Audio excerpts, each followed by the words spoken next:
Good morning, class ninth. Welcome in the next segment of recorded video class. Today I am going to teach the next part of gravitation, and that is difference between gravitational constant and acceleration due to gravity, means greater g and small g. The first difference is greater g and small g. First difference is it is gravitational constant. आपको पता होगा जब universal law of gravitation हम लोगों ने पढ़ा था उसमें हम लोगों ने ग्रेटर जी का यूज किया था एज ए कांस्टेंट. तो ये जो ग्रेटर जी होता है वो ग्रेविटेशनल कांस्टेंट होता है. But small g is known as acceleration due to gravity. ये ग्रेविटी की वजह से, अर्थ के वजह से या किसी भी प्लैनेट के वजह से जो फ्री फॉल ऑब्जेक्ट में जो एक्सेलरेशन क्रिएट होता है उसको हम लोग स्मॉल जी कहते हैं. नंबर 2 की ओर आए. It's value never change at any places. पूरे यूनिवर्स में ग्रेटर जी का जो वैल्यू होगा वो कभी नहीं बदलेगा, जबकि जो स्मॉल जी का वैल्यू है ये प्लैनेट टू प्लैनेट वैरी कर जाएगा, प्लेस टू प्लेस वैरी कर जाएगा. मैं आपको इतना बता रहा हूं कि आपके अर्थ के ऊपर ये जो ग्रेविटेशनल एक्सेलरेशन है या एक्सेलरेशन ड्यू टू ग्रेविटी है वो अर्थ में भी अलग अलग प्लेसेस में अलग अलग हो जाता है, मतलब इसका वैल्यू चेंज करता है. Number 3, its SI unit is newton metre square per kilogram square. इसका ऐसा यूनिट होता है, जबकि ग्रेविटेशनल एक्सेलरेशन जो है इसका ऐसा यूनिट हमेशा होता है मीटर पर second square. And the last thing is the value of g, that is constant 6.673 into 10 to the power minus 11 Newton meter square per kilogram square, and its value at the surface of earth is 9.8 meter per second square. It is approx value. कहीं कहीं पे इसका value 10 भी हो सकता है, कहीं इसका वैल्यू 9.67 भी हो सकता है, कुछ भी हो सकता है. वो डिपेंड करता है कि आप अर्थ के किस सरफेस पे हैं. तो हम लोग आगे चलते हुए ये देखने का प्रयास करते हैं कि ये जो स्मॉल जी है, एक्सेलरेशन ड्यू टू ग्रेविटी है, ये कैसे कैसे अर्थ के पोजीशन के हिसाब से अर्थ में प्लेस टू प्लेस इसका वैल्यू कैसे वैरी करता है, इस विषय पर अब हम लोग चर्चा करेंगे. बच्चों, अब हम लोग अगले टॉपिक की ओर चलेंगे और हमारा नेक्स्ट टॉपिक है कि जब कोई ऑब्जेक्ट अंडर द ग्रेविटेशन नीचे की ओर या अगेंस्ट द ग्रेविटेशन ऊपर की ओर जाता है तो उसमें मोशन किस प्रकार से इफेक्ट करता है. इसको जानने से पहले आप एक चीज जरूर जानें जो आपने पहले ही पढ़ रखा था, equation of motion. Equation of motion जिसमें 3 इक्वेशन मैंने बताया था. v is equal to u plus a t. Number 2, s equal to u t plus half at square, and number 3 is v square is equal to u square plus 2as. देखिए, जब हम लोग gravitation की बात करते हैं तो in case of gravitation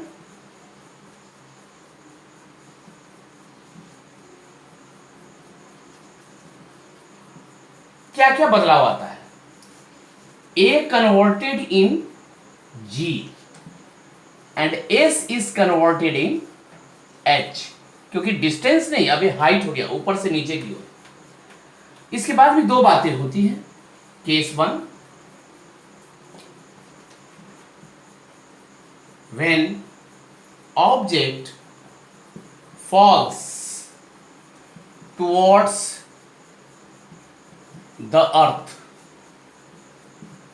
जब ऑब्जेक्ट का डायरेक्शन डाउनवर्ड हो, ऊपर से नीचे की ओर, तब क्या होगा. v is equal to u plus g t. S की जगह क्या हो जाएगा, h हो जाएगा.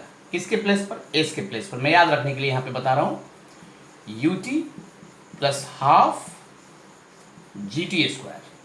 And number 3, v square is equal to u square plus 2gh. ये जो कंडीशन हमें मिलेगा इस तरह का कंडीशन कब होगा? जबकि ऑब्जेक्ट डाउनवर्ड जा रहा हो। लेकिन अब एक केस 2 है, वो है when object goes in upward direction. इस केस में क्या होगा? जब ऊपर की ओर जा रहा हो तो चीजें वही होंगी, बट जो पॉजिटिव साइन है वो अब नेगेटिव साइन हो जाएगा, क्योंकि अपवर्ड के केस में in upward G is taken negative, और इस केस में G हमेशा पॉजिटिव टेक होता है। तो V is equal to u minus g t, ये फर्स्ट हो गया। सेकेंड वाले का क्या होगा? H is equal to u t minus half g t square, and number 3 V square is equal to u square minus 2GH। तो बच्चों I hope कि आपने ग्रेविटेशन के कंसर्न में इक्वेशन ऑफ मोशन को समझ लिया होगा। अब हम लोग आगे चलते हैं। बच्चों अगला टॉपिक है मास। मास क्या है? तो mass is defined as the quantity of matter content in the body. उस बॉडी में जितना भी मैटर कंटेन करता है वो उस बॉडी का मास होता है। अब इसके कैरेक्टर के बारे में हम लोग बात करते हैं। सबसे पहला कैरेक्टर इसका यह है कि जितना प्रोपोर्शन में मैटर कंटेन करेगा वही उसका मास होगा। अगर कंटेनिंग मैटर जो है, जो मैटर कंटेन कर रहा है वो ज़्यादा होगा तो मास ज़्यादा होगा। अगर कंटेनिंग मैटर जो है वो कम है तो मास कम होगा। दूसरा पॉइंट ये है कि यह एक स्केलर क्वांटिटी है। इसका एसआई यूनिट किलोग्राम होता है। इसके बाद है कि मास कभी भी किसी भी प्लेस पर बदलता नहीं है, ये कांस्टेंट है। नंबर 4, मास अपने शेप, साइज या स्टेट पर निर्भर नहीं करता है।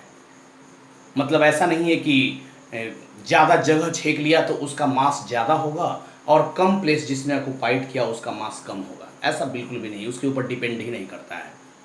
अगर कोई ऑब्जेक्ट है वो लिक्विड में है या गैसियस स्टेट में है या सॉलिड स्टेट में है तो हम ऐसा कहें कि सॉलिड में मास ज़्यादा होगा, गैस में कम होगा, यह भी संभव नहीं है। हो सकता है, अभी जैसे मैं इस बारे में फिर बाद में बात करूंगा, मतलब इन सभी चीज़ों पर मास जो है वो डिपेंड नहीं करता है।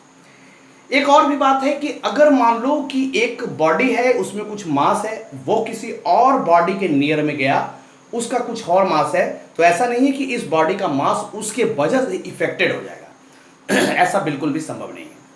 एक लास्ट पॉइंट भी मैं बोल देता हूं कि मास को मेजर करने के लिए एक बीम बैलेंस की आवश्यकता पड़ती है। अब मैंने इन्हीं सभी बातों को बोर्ड पर भी लिख दिया है जो एज ए नोट्स आपके पास अवेलेबल होगा। Mass of a body is defined as the quantity of matter contained in the body and the characteristic of the mass of the body. Number 1, mass of the body is proportional to the quantity of matter contained in it. Proportional word का मतलब ये होता है कि अगर quantity of matter ज्यादा चला गया तो मास ज्यादा होगा, क्वांटिटी ऑफ मैटर अगर कम गया तो वो कम जाएगा। डायरेक्ट प्रोपोर्शन आप लोगों ने 9th क्लास में पढ़ा होगा, 8th क्लास में। Number 2, mass of the body doesn't depend on the shape, size and state of body. इसको भी मैंने समझा दिया। Number 3, mass of the body remains the same at all the places. मैंने बताया कि मास कांस्टेंट होता है, वो कहीं भी चला जाए उसके प्लेस में, उसके वैल्यू में किसी भी प्रकार का कोई बदलाव नहीं होता है। Number 4, mass of the body doesn't change in the presence of other bodies near it. अगर किसी एक बॉडी के नजदीक में कोई दूसरा बॉडी आ जाए तो उससे भी उसके मास के ऊपर कोई प्रभाव नहीं पड़ता है। Number 5, mass is a scalar quantity. क्यों भाई? बिकॉज मास में केवल और केवल मैग्नीट्यूड है, इसमें डायरेक्शन नहीं है। Number 6, it's SI unit is kilogram. इसका एसआई यूनिट किलोग्राम होता है। And number 8, it is measured with the help of beam balance. Beam balance के बारे में मैं आपको बता दूं, ये सिंपल तराजू जैसा कि आपने देखा होगा इस तरह का बना हुआ ऐसा वाला, ये इस तरह का जो सिंपल तराजू जैसा जो होता है जिससे लोग सब्जी वगैरह लेते हैं, बस वही तराजू है, इसी को हम लोग बीम बैलेंस कहते हैं। And number 8, mass of the body added algebraically. मतलब यह है कि मान लो एक बॉडी ए है और दूसरा बॉडी बी है, ए का मास है 5 किलोग्राम और बी का जो मास है वो है 10 किलोग्राम। तो आपको अगर निकालना हो कि ए प्लस बी का क्या मास होगा, तो डायरेक्टली आप लिखोगे 5 किलोग्राम प्लस 10 किलोग्राम, और 5 और 10 को एल्जेब्रिक सम कर दीजिए 15, बगल में इसका यूनिट लगा दीजिए 15 किलोग्राम। तो बिल्कुल ही एल्जेब्रिक सम होता है, इसका ये मतलब हुआ। तो बच्चों आई होप कि आपने मास के विषय में जो भी बातें हैं वो आप लोगों ने समझ लिया होगा। अब इसी तरह से हम लोग पढ़ेंगे वेट के बारे में। बच्चों अब हम लोग अगले टॉपिक में, और आई थिंक ये थ्योरेटिकल पोर्शन का ये आखिरी टॉपिक है, वेट। वेट क्या होता है? तो वेट एक फोर्स ही है, लेकिन ये फोर्स किसके द्वारा? किसी भी प्लैनेट के द्वारा किसी ऑब्जेक्ट पे लगाया गया फोर्स। अगर मैं अर्थ के कंसर्न में ये बात करूं, तो जिस फोर्स से अर्थ किसी ऑब्जेक्ट को अपने सेंटर की ओर खींचती है, the force with which a body is attracted by the earth is known as weight of the body। अब मैंने ये बताया कि वेट और फोर्स दोनों एक ही चीज है। तो फोर्स का ऐसा यूनिट न्यूटन, तो जाहिर सी बात है कि जो वेट होगा, वेट का ऐसा यूनिट भी न्यूटन होगा। अब इसमें डायरेक्शन है या नहीं, ये क्वांटिटी कैसा है? तो वेट एक वेक्टर क्वांटिटी है। रीजन, एक फोर्स से खींच रहा है, यानी मैग्नीट्यूड तो है ही, और अर्थ अपने सेंटर की ओर खींच रही है, मतलब इसमें डायरेक्शन भी है नीचे की ओर, यानी मैग्नीट्यूड भी है और डायरेक्शन भी है। इसलिए वेट जो है वो एक वेक्टर क्वांटिटी है और इसका ऐसा यूनिट न्यूटन होता है। वेट को मेजर करने के लिए हम लोग स्प्रिंग बैलेंस का यूज करते हैं।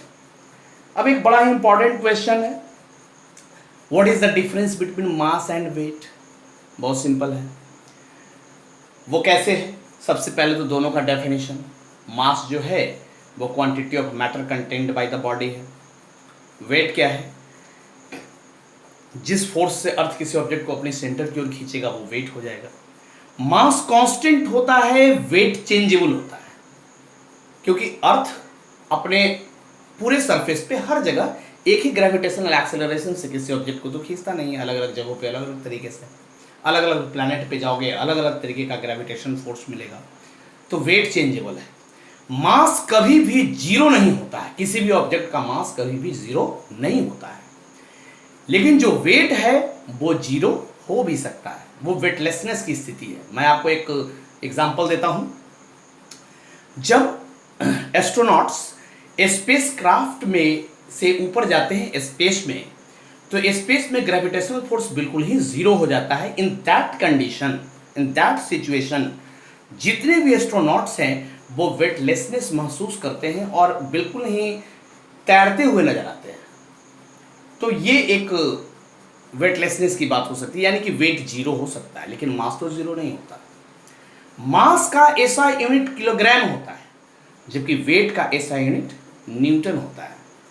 एक बात और भी है कि मास स्केलर है, वेट वेक्टर है। इस तरीके से आप चाहें तो एक आध अंतर और भी हो सकता है। मास को बीम बैलेंस से मेजर किया जाता है, जबकि वेट को स्प्रिंग बैलेंस से मेजर किया जाता है। मैंने यहाँ वेट के बारे में भी कुछ लिख दिया है बच्चों, ये बिल्कुल वही है। The force with which a body is attracted by the earth is known as the weight of the body. It is a vector quantity and its SI unit is Newton and it is measured with the help of spring balance।